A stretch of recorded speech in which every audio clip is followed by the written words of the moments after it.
مسیح یسوع کے بابرکت اور جلالی نام میں ناظرین آپ کی سلامتی ہو۔ میں ہوں آپ کی ہوسٹ ستارہ سنیل، پروگرام حتمی سچائی کے ساتھ، اور ہمارے ساتھ موجود ہیں محترم پاسٹر شفیق کمل صاحب۔ ناظرین، ہمارے آج کے پروگرام کا موضوع ہے مسیح یسوع کی ذات پر کیے جانے والے اعتراضات۔ اپنے پروگرام کا آغاز ہم کریں گے پہلے سوال سے۔ پاسٹر، ہم اپنے پروگرام میں آپ کو ویلکم کرتے ہیں، اور آج کا پہلا سوال جو ہے وہ بڑی شان و شوکت اور جلال جلال کو شیئر کرنے کے حوالے سے ہے۔ ٹھیک ہے، ہمارے ویورز کی طرف سے کچھ ایسے اعتراضات آئے ہیں، کچھ ایسے سوالات آئے ہیں۔ ایک ویور نے ہمیں لکھا ہے کہ یسایا کی کتاب میں خدا نے کہا کہ میں اپنی شان و شوکت کسی کے ساتھ جو ہے وہ کسی کو نہیں دوں گا، مگر پھر اس نے مسیح یسوع کے ساتھ کیسے شیئر کر لی؟ وہ تو خدا تھا۔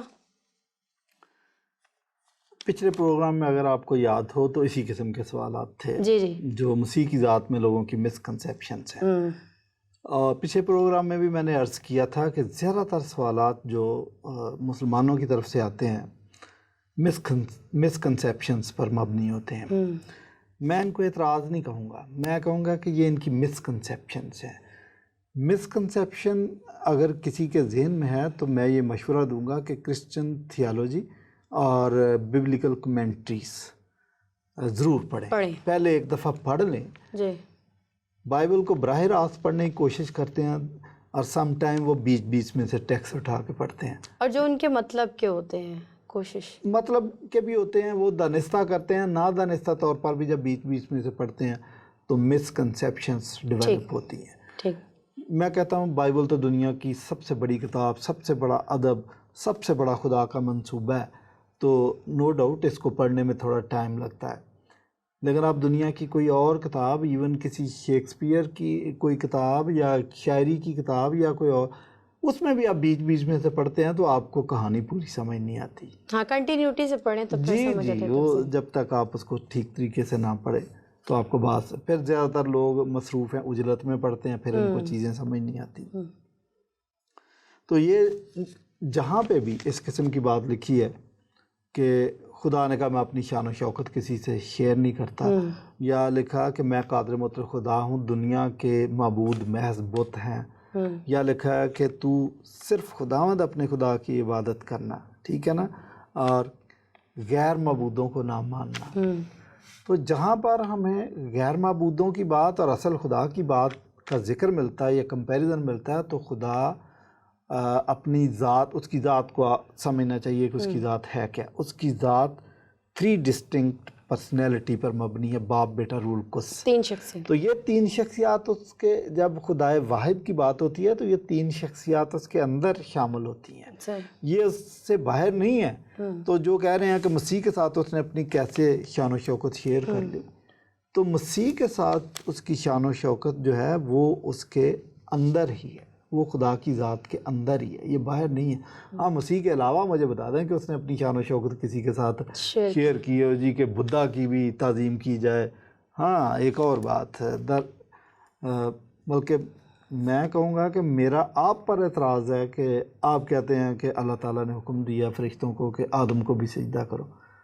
ہمیں اس پہ اعتراض کرنا چاہیے کہ خدا تو ایسا نہیں کر سکتا، تو آپ آدم کو کیوں سجدہ بھائی، ٹھیک ہے نا، ہمیں یہ اعتراض کرنا چاہیے۔ بلکہ تو آپ کہہ رہے ہیں جی اس نے شان و شوکت، مسیح چونکہ خدا ہے اس کے ساتھ شان و شوکت ہے، اس کی مسیح کی باپ بیٹا رول قدس تینوں کی شان و شوکت ہے۔ اچھا، پھر تینوں ایک دوسرے کو جلال دیتے ہیں۔ آپ یہ دیکھیں کہ مسیح یسوع جب یہ دعا کرتے ہیں اس سے، اچھا، یا کوئی یہ کہتا ہے کہ مجھے باپ نے بھیجا، یا قیامت کے بارے میں صرف باپ جانتا ہے میں نہیں جانتا، تو وہ اس کو جلال دے رہے تھے۔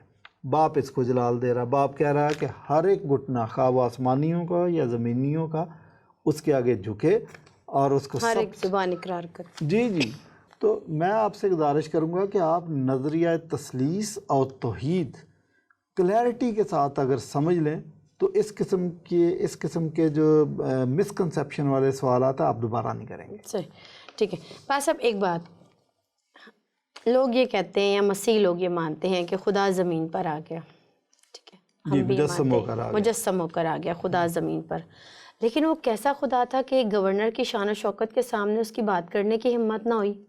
یہ بھی بہت سارے لوگوں نے سوال بھیجا کہ وہ کیسا خدا تھا؟ اگر وہ خدا تھا تو وہ ڈٹ کے بات کرتا، ایک گورنر کے سامنے وہ چپ ہو گیا، اس کی ہمت نہیں ہوئی۔ دیکھیں 2-3 چیزوں کو سمجھنے کی ضرورت ہے کہ ایک تو پیش گوئی یہ تھی کہ وہ اپنی زبان نہیں کھولے گا۔ اچھا، کچھ لوگ کہتے ہیں کہ وہ تو کہیں کہیں بول رہا تھا but not in his defence. اچھا، اپنے ڈیفینس میں نہیں بولا، اگر بولا ہے تو ٹھیک ہے، باتیں کی ہوگی، لیکن یہ نہیں کہا کہ خدا کا واسطہ مجھے ایک چانس دے دو، میں تو بند گلی میں آ کے کھڑا ہو گیا تھا، میں کیا کرتا، میرے پاس اور کوئی راستہ نہیں تھا، ورنہ میں ایسا شخص نہیں ہوں، میری ماں سے پوچھ اپنی لو۔ دفاع میں نہ ایسا اس نے کچھ نہیں بولا، نہ اس نے یہ کہا کہ بھئی یہ سلیب کی سزا مجھے نہ دو، آپ مجھے عمر قید کی سزا دے دو، نتھنگ آف دی سارٹ۔ تو پلاطوس کے سامنے، گورنر کے سامنے آپ کہہ رہے ہیں کہ وہ نہیں بولے، تو وہ اپنی مرضی سے نہیں بولے۔ یاد ہے آپ کو کہ پلاطوس نے کہا تھا کہ بول، تو بولتا کیوں نہیں ہے؟ تجھے پتہ ہے کہ میرے پاس یہ اختیار ہے کہ میں تجھے سلیب بھی دے سکتا ہوں اور چھوڑ بھی سکتا ہوں۔ چھوڑنے کا بھی اختیار ہے۔ تو اور بعد میں اس نے چھوڑنے کی کوشش کی، لیکن وہ چھوڑ بھی نہیں سکا۔ دراصل اس کے پاس اختیار نہیں تھا، ہونا وہی تھا جو خدا چاہ رہا تھا۔ ٹھیک ہے نا؟ تو یہ الہی منصوبہ یہ تھا کہ یسوع مسیح یروشلم کے اندر گنہگاروں کے حوالے کیا جائے، اس پر مقدمہ چلے اور اس مقدمے میں وہ بری کر دیا جائے، پھر بھی اس کو سزائے موت دی جائے، کیونکہ کفارے کی غرض و غایت اور کفارے کی موت یہی ہے، اور یہی ہو رہا تھا۔ یسوع مسیح نے اس کو کہا کہ بھئی تو اپنے آپ کو کیا سمجھتا ہے، تو کیا بیچ رہا ہے، کس کھیت کی مولی ہے؟ یہ حکم تجھے اگر اوپر سے نہ ہوتا تو تیری یہ جرت کہ میں تیری عدالت میں کھڑا ہو جاؤں؟ بھائی یہ منصوبہ ایسے چل رہا، سمجھنے کی کوشش کرو۔ اچھا، تو بلکہ ایک اور بات ہے، وہ شعر یاد آ گیا کہ یوں تو ہم آگاہ تھے صیاد کی تدبیر سے، بڑے موقع کی مناسبت سے پاس یوں تو ہم آگاہ تھے صیاد کی تدبیر سے، ہم اسیر دام گل اپنی خوشی سے ہو گئے۔ تو یسوع مسیح اپنی خوشی سے صلیب کی طرف قدم بڑھا رہے تھے۔ آپ کو پتا کہ پطرس نے کوشش کی کہ میں ان کو 4-5 بندے کی گردنیں اڑا دوں، لیکن یسوع مسیح نے کہا اپنی تلوار میں اس نے کوشش بھی کی تھی، جی میں یہی کہہ رہا ہوں، اڑا دیا تھا کان، لیکن یسوع مسیح نے کہا اپنی تلوار میان میں کر۔ تو گورنر کی شان و شوکت کیا ہے، کیسر کی شان و شوکت کیا ہے، الہی منصوبہ یہ تھا، سٹیج کی سیٹنگ ایسی تھی کہ یہ ایسے ہونا تھا۔ آپ کو یاد ہے کہ جو یسوع مسیح کو پکڑوانا چاہ رہا تھا، مسیح یسوع نے کہا کہ تم میں ایک ایسا شخص ہے جو میرے ساتھ طباق میں ہاتھ ڈالتا ہے، وہ مجھے پکڑوا دے گا، لیکن ابن آدم تو جیسا اس کے حق میں لکھا ہے جاتا ہی ہے، لیکن افسوس اس پر جس کے سبب سے یہ ہوا۔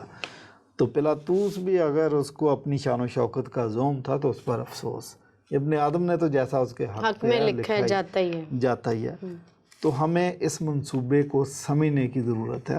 میں آپ کو یہ بتاؤں کہ دراصل پلاطوس ہو اور ابلیس ہو، فقیہ اور فریسی ہوں، وہ سب ہار گئے تھے اور حق اور سچ کی فتح ہوئی تھی، کیونکہ انسان کی نجات کا بندوبست کرنے کے لیے یہ منصوبہ پائے تکمیل کو صلیب پر پہنچ چکا تھا۔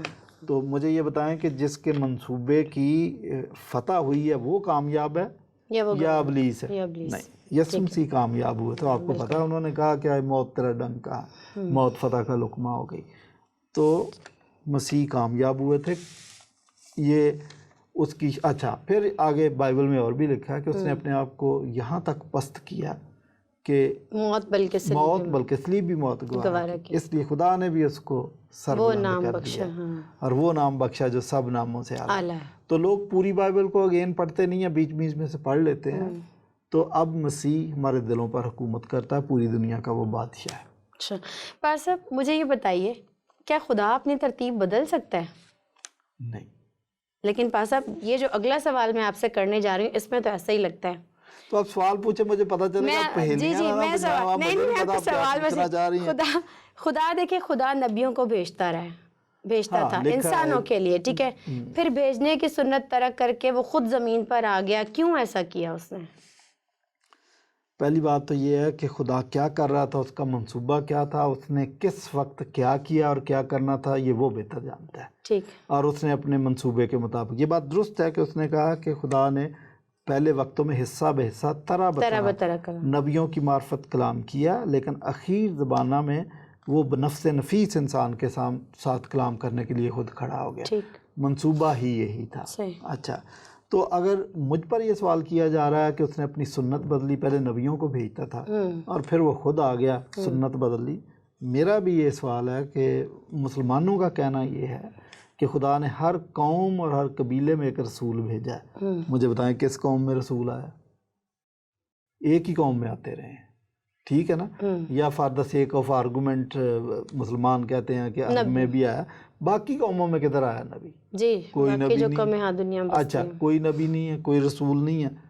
تو یہ ہمارا بھی پھر اعتراض بنتا ہے. لیکن میں یہ for the sake of argument میں نے کہا، میں اسی کی ان کے سوال کا جواب دیتا ہوں کہ خدا زمین پر کیوں آ گیا، کہ وہ تو انبیاء کرام بھیجتا تھا.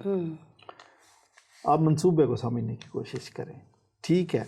لیکن اینڈ میں ٹھیک ہے نبیوں کا سلسلہ چلتا رہا، لیکن اخیر میں جو ڈیوٹی تھی، جو کام تھا، جو مشن تھا، وہ نبی کر نہیں سکتا تھا. میں اگر کسی کے ہاتھ میسج بھیجتا ہوں نا کہ آپ جائیں کہ یہ میرا میسج دے دیں کسی کو، تو 10 دفعہ میں آپ کو بھیجوں گا، لیکن 100% کلیئرٹی کے ساتھ آپ میرا میسج نہیں دے سکتے. وہ بات نہیں بنتی کہ جب تک میں خود بنفس نفیس جا کے بات نہ کروں میری تسلی نہیں ہوگی. ٹھیک. تو وہ یہ شاعروں کی باتیں ہیں کہ تجھ سے تو کچھ کلام نہیں لیکن اے ندیم میرا سلام کہیو اگر نامہ بر ملے. تو مزہ بات کا اس وقت آتا ہے کہ جب خدا اور اس کی مخلوق آمنے سامنے، پھر بات ہو اس میں مزہ ہی کچھ اور ہے. تو اس لیے اینڈ میں خدا بنفس نفیس آ گیا. اب وہ آیا کیوں؟ اگر تو میسج ہی بھیجنا تھا تو انبیاء کرام کے ایک نبی اور بھیجتے، میسج ہی بھیج دیتا. لیکن اب میسج بھیجنے کا مسئلہ نہیں تھا، اب تھا مجسم ہو کر قربانی دینے کا، کفارے کا کام. کفارے کا اگر آپ کو یاد ہو تو اولڈ ٹیسٹامنٹ میں کفارے کی غرض و غایت یا اس کی شرائط میں سے ایک سب سے بڑی شرط یہ ہے کہ گناہوں کی معافی کے لیے جس برے کا کفارہ دیا جاتا ہے اس کو مکمل بے عیب ہونا چاہیے. اگر اس کی آنکھ میں ڈیفیکٹ ہے، اگر اس کی ٹانگ اور کان میں ڈیفیکٹ ہے، تھوڑا سا بھی ڈیفیکٹ ہے، آپ اس کی قربانی نہیں دے سکتے. بلکہ اولڈ ٹیسٹامنٹ کے قوانین میں ایک بات یہ بھی ہے کہ اگر کسی برے کے اندر، قربانی کے بکرے کے اندر ڈیفیکٹ ہو تو آپ تو قربانی دے نہیں سکتے. بائبل نے آپ کو کلیئر منع کر دیا. ایسا بھی نہ کرنا کہ وہ قربانی چڑھانے کے لیے کسی غیر قوم کے شخص کو دے دے کہ تو چڑھا دے، کیونکہ اس کا ڈیفیکٹ تو اس میں اب بھی موجود ہے. ایسا بھی نہیں کرنا، خدا نے یہ حکم بھی نہیں دیا.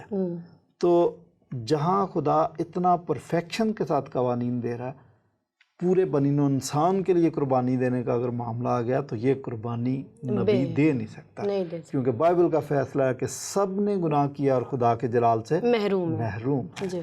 گناہ گار انسان پاک بھی بن جائے وہ قربانی نہیں دے سکتا، ڈیفیکٹ ہے اس کے اندر. یہ قربانی وہی دے گا جس کے اندر اس رکھنے میں وہی کھڑا ہوگا جو پرفیکٹ ہے، اور وہ صرف خدا کی ذات ہے. اس لیے خدا کو آنا پڑا. تو یہاں پہ سنت تبدیل کرنے کا مسئلہ نہیں ہے، یہاں پہ سنت پوری اول ہمارا تو سنت کا کانسیپٹ نہیں ہے، لیکن یہ خدا کے منصوبے کے عین مطابق ہے. لیکن چونکہ آپ خدا کے منصوبے کو سمجھتے نہیں ہیں، اس لیے آپ کے سوال بھی طرح طرح کے ہیں. وہ مجھے یہ جس قسم کا سوال کیا مجھے ایک واقعہ یاد آ گیا کہ ایک پائلٹ تھا، تو وہ بہت ایکسپرٹ پائلٹ تھا. تو ایک دن اپنی بیوی کو لے گیا ایئرپورٹ پہ، دیکھو میرے فوجی پائلٹ. تو وہ جہاز کو لے کے گیا تو کبھی لے کے آئے، کبھی اس کو ٹیڑھا، کبھی کلا بازی لگائے، کبھی یہاں سے اٹھائے تو سیدھا اوپر کو، پھر سیدھا نیچے ڈائیو. یہ وہ آ کے کہتا کیسا تھا؟ وہ کہتی ہے کہ ابھی 1-2 سال اور لگیں گے سیکھنے میں. اس کو تو نہیں پتا تھا کہ یہ کرتب دکھا رہا ہے، وہ اس کو چلانا نہیں آتا اسی لیے. تو یہ بھی یہ کہہ رہے ہیں کہ خدا کو شاید کائنات چلانی نہیں آتی، بھی نبی ایک اور بھیج دیتا، خدا آ گیا. آپ کو چونکہ منصوبے کا ہی نہیں پتا تو آپ اس قسم کے سوالات کریں گے. ٹھیک. تو خدا کے منصوبے کو سمجھنے کی ضرورت ہے. اس کے لیے اگین جو میں نے پہلے بھی کہا کہ آپ بائبل کی کمنٹریز پڑھ لیں، بائبل کو پورا پڑھ لیں، بائبل کی تھیالوجی پڑھ لیں، کسی معقول کرسچن استاد کے پاس جائیں تو وہ آپ کو ان چیزوں کے بارے میں بتائے. تو آپ اس قسم، میں سوالات سے نہیں منع کرتا نہ اعتراضات سے، لیکن اس قسم کے سوالات تو نہ کریں کہ آپ کو پتہ ہی کسی چیز کی نہیں ہے تو آپ سوالات کر رہے ہیں. ٹھیک ہے، صحیح. پاسٹر صاحب اگلا ہمارا ایک سوال شکوہ بھرا سوال ہے. اس میں ایک شکوہ پایا جاتا ہے. ہمارے ویورز کی طرف سے آیا کہ اگر خدا زمین پر آ گیا تھا تو پھر وہ شکوہ کس خدا سے کرتا تھا؟ اوکے، وہ جب وہ سلیپ پر تھا جی کہ ہاں، اے میرے خدا، اے میرے تو نے خدا، مجھے تو نے کیوں مجھے چھوڑ کیوں دیا؟ چھوڑ دیا. یہی شاید بیس بنا کے سوال کیا گیا ہے. ہاں، یہ سب سے پہلے مولانا ثناء اللہ امرتسری نے قبل از پاکستان پارٹیشن سے پہلے اس نے کتاب لکھی تھی. اس نے یہ سوال کیا تھا کہ مسیح ایک بند گلی میں بند ہو گیا تھا، اس کے پاس کوئی اور راستہ نہیں تھا، پھنس گیا تھا، اس لیے پکار اٹھا گیا اے میرے خدا، اے میرے خدا، تو نے مجھے کیوں چھوڑ دیا. جب آگے گتسمنی میں کہ اے باپ اگر ہو سکے تو یہ پیالہ مجھ سے ٹل جائے. اور اس قسم کی باتیں کرتے ہیں کہ اگر وہ خود خدا تھا تو پھر وہ خدا سے شکوے کر رہا تھا. پہلی بات کہ اس نے خدا سے شکوہ کوئی نہیں کیا. اس نے ایک بہادر جرنیل کی طرح اپنی جان دی ہے. شاگردوں نے اس کو آگاہ کیا تھا کہ یروشلم میں آپ کی بڑی مخالفت ہے، آپ ادھر نہ جائیں. اس نے کہا ضرور ہے کہ ابن آدم اونچے پر چڑھایا جائے، گنہگاروں کے حوالے کیا جائے، دفن ہو، تیسرے دن مردوں سے جی اٹھے. وہ اپنی موت سے نہیں ڈرتے تھے. ان کو پتہ تھا کہ یروشلم میں ان کو پکڑا جائے گا اور صلیب دے دی جائے گی، پھر بھی جا رہے تھے. اور میں آپ کو بتاؤں کہ وہ اس خطے میں منادی کرنے کی بجائے ہندوستان میں آ کے منادی کرتے. کسی اور علاقے میں تو ہو سکتا وہ لمبی عمر، زمینی عمر لمبی پاتے، لیکن جان بوجھ کے وہاں گئے تھے. اور ان کو پتہ تھا، بائبل کہتی وہ ازل سے ذبح کیا ہوا بنا. تو وہ ایک بہادر شخص، بہادر جرنیل کی طرح انہوں نے صلیبی موت کو گوارا کیا. تو یہ کہہ دینا کہ جی وہ شکوے کر رہے تھے، انہوں نے کبھی خدا سے شکوہ نہیں کیا. دوسری بات کہ وہ خود خدا تھے تو کس خدا سے شکوے کر رہے تھے. اگین آپ نظریہ تثلیث یا تثلیث فی التوحید کے نظریے کو، کرسچن تھیالوجی کو آپ سمجھتے نہیں ہیں، اس لیے آپ نے یہ بات کہ ہمارا تو کہنا یہ ہے کہ باپ بیٹا رول کس دے ہیو 3 ڈسٹنکٹ پرسنالٹیز. باپ کی اپنی ڈسٹنکٹ پرسنالٹی، بیٹے کی اپنی، رول کس کی اپنی. البتہ وہ تینوں ایک ہیں. وہ اپنے منصوبے میں ایک، اپنے مشن میں ایک، اپنی قدرت میں ایک، اپنی ایسنس میں ایک. اس لیے ہم کہتے ہیں کہ خدا ایک ہے. تو وہ شکوہ کس سے کر رہا تھا؟ شکوہ کر ہی نہیں رہا تھا، البتہ بات کر رہا تھا یا باپ سے بات کر رہا تھا. پا صاحب ایک حیران کن بات یہ کہ خدا زمین پر آ کیسے گیا؟ یہ بھی پرانا سوال ہے. مسلمان دوست یہ سوال کرتے ہیں کہ خدا کو، لیکن اکثر کرتے ہیں کہ خدا کو ایسی کیا پڑی تھی کہ وہ زمین پہ آ جائے، اچھا خاصا ادھر بیٹھا، اس کو ادھر ہی رہنا چاہیے. بھائی یہی ہاں، ان کے پیچھے یہی مقصد ہے سوال کے تو پیچھے. ہمارے دوست جو ہیں، بھائی ہیں، وہ تو یہی سوچتے ہیں کہ ادھر ہی ٹھیک ہے، اس کو زمین پر آنے کی کیا ضرورت ہے جب چل رہا ہے ایسے کام. دراصل یہ خدا کی محبت سے ناواقف ہے. اب میں یہ پوچھوں کہ وہ کیا جو کچے گھڑے پر تیرتی تھی سونی، تو اس کو کچے گھڑے پر بیٹھ کے جانے کی کیا ضرورت تھی؟ ادھر ہی بیٹھی رہتی، ایس ایم ایس کر دیتی. یہ بات کر رہا ہوں، خط کبوتر کے ذریعے ایس ایم ایس جاتے تھے. لیکن یہ بات آپ محبت کرنے والوں سے پوچھیں، وہ یہ بہتر جانتے ہیں کہ نہیں، ہم تو کچے گھڑے پہ تیریں گے، خواہ موت بھی آ جائے، ہم تو دودھ کی نہر نکالیں گے. تو اگر آپ محبت کے فلسفے کو سمجھ جائیں، بائبل کی تو سب سے بڑی فلسفی یہی ہے کہ گاڈ از لو. تو اپنے پیار اور محبت کی وجہ سے زمین پر انسان بن کے آ گیا، اور اس نے وہ سب کچھ برداشت کیا جو اس کو نہیں کرنا چاہیے تھا، تاکہ انسان کو کسی طریقے سے بچا سکے. اب جواباً میرا بھی ایک اعتراض ہے. میں اعتراض کے جواب میں اعتراض چلیں آپ کہہ لیں، ویسے اعتراض بھی نہیں ہے لیکن کیوری ہے. ایک مشکات شریف حدیث ہے ایک، اس میں لکھا کہ اللہ تعالیٰ دوزخ میں اپنی ٹانگ ڈالے گا. میرا بھی سوال ہے کہ مجھے بتائیں کہ اللہ تعالیٰ کو ایسی کیا مصیبت ہے کہ دوزخ میں ٹانگ ڈالے، اور وہ بھی دوزخ میں. تو مجھے بھی جواب چاہیے. تو ہاں، مطلب اس بات کی وجہ کیا بنتی ہے، کیوں یہ لکھا گیا کہ ٹانگ ڈالے گا؟ اچھا پا صاحب، ایک آخری سوال ہے ہمارے پروگرام کا. شمعون نامی شخص جس کا ذکر ہے انجیل میں، اور وہ روح القدس سے معمور تھے، بزرگ تھے اور روح القدس سے معمور تھے. تو جب مسیح یسوع کو ہیکل میں لائے اس کا نام رکھنے کے لیے، تو اس نے مسیح یسوع کے بارے میں کافی پیشین گوئیاں کی. یہودی کیوں شک کرتے تھے؟ جب اس نے روح القدس سے معمور شخص سے پیشن گوئی کی مسیح یسوع کے بارے میں تو یہودی اس کو شک کی نظر سے پیشن گوئی دیکھتے تھے. نہیں، مطلب اس کی آنے والے تصدیق کر دی کہ آنے والے اے دنوں خدا میں کیا میں نے ہوگا. نہیں اس نے اس کی تصدیق کر دی تھی کہ یہی مسیح ہے. اس کو اٹھایا اور کہا کہ اے خدا میں نے تیری نجات دیکھ لی ہے. تو اس نے ٹیسٹ کر دیا تھا کہ جو آنے والا مسیح تھا وہ یہی ہے اور یہی لوگوں کی نجات کے لیے صلیب پر جان دے گا. یہ چلیں آپ پیش گوئی کہہ لیں، میں اس کو سمجھتا ہوں کہ اس نے تصدیق کر دی تھی. ان کا کہنا یہ ہے کہ اگر اس نے تصدیق کر دی تھی تو پھر مسیح یسوع کے بارے میں یہودیوں کے ابہام اور شکوک و شبہات چے مانی دارت. اچھا ٹھیک ہے، اس کو سمجھنے کی کوشش کریں. نو ڈاؤٹ شمعون نامی شخص نے کہہ دیا تھا کہ میں تیری نجات دیکھ لی ہے. ٹھیک ہے، مسیح کو اس نے پہچان لیا تھا. لیکن مسیح یسوع نے جب اپنی خدمت شروع کی ہے تو مسیح یسوع جو کچھ کہہ رہے تھے، جو کچھ کر رہے تھے یا جو کچھ کرنے جا رہے تھے وہ یہودیوں کی سوچ سے بالا تر چیزیں تھیں. ان کی وجہ سے ان کو کنفیوژن ہوا. مثلا یہودی 3 شخصیات کے منتظر تھے، مسیح یسوع کے منتظر تھے، ایلیا کے منتظر تھے اور ایک جھوٹے نبی کے جس کو وہ نبی کہتے ہیں. اب ان کے لیے بڑی پریشانی تھی کہ کوئی بھی آ کے نبوت کا دعویٰ کر دے، مسیح ہونے کا دعویٰ کر دے تو وہ چیک ضرور کریں گے کہ آیا یہ ایلیا ہے، آیا یہ مسیح ہے یا جھوٹا نبی ہے. اور ان کیس اگر وہ غلط شناخت کر لیتے ہیں تو قیامت صغریٰ برپا ہو جائے گی. جھوٹا نبی اس کو مسیح سمجھ کے ہیکل کے اندر لے جائیں، کتنا پرابلم ہے. اور اگر مسیح ہو تو اس کو جھوٹا نبی سمجھ لیں، بہت بڑا پرابلم ہو جائے گا. تو اس لیے دے ور کنفیوز اور وہ اپنا کنفیوژن دور کرنے کے لیے اس کی تفتیش کرتے ہیں. اچھا ایک تو یہ بات. دوسرا یہ ہے کہ مسیح کو پہچاننے میں ان کو دقت کیوں پیش آ رہی تھی. ٹھیک ہے ان کو دقت پیش آ رہی تھی لیکن سب کے سب کو نہیں. ان میں سے ایک گروپ ایسا بھی تھا جنہوں نے مسیح کو پہچان لیا اور اس کو خدا مانا اینڈ دے بیکیم کرسچن. البتہ ایک گروپ ایسا تھا کہ جنہوں نے بڑی تگ و دو کی اور وہ مسیح کو پہچاننے میں ناکام رہے. اور اس کی بھی ریزنز تھی. نمبر 1 کہ یہودی غیر قوم سے نفرت کرتے تھے لیکن مسیح یسوع جب آئے تو وہ غیر قوم سے پیار کرتے تھے، غیر قوم کے ساتھ راہ و رسم بڑھا رہے تھے اور یہ بھی کہہ رہے تھے کہ غیر قوم کے لوگ خدا کی بادشاہی میں داخل ہو سکتے ہیں اور ہونے چاہیے. خدا کا منصوبہ یہی ہے.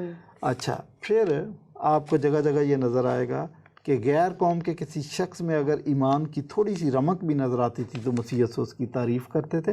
اور نہ صرف تعریف کرتے تھے، اسرائیل کے ساتھ کمپیریزن کر دیتے تھے کہ ایسا ایمان تو میں نے اسرائیل میں بھی نہیں دیکھا.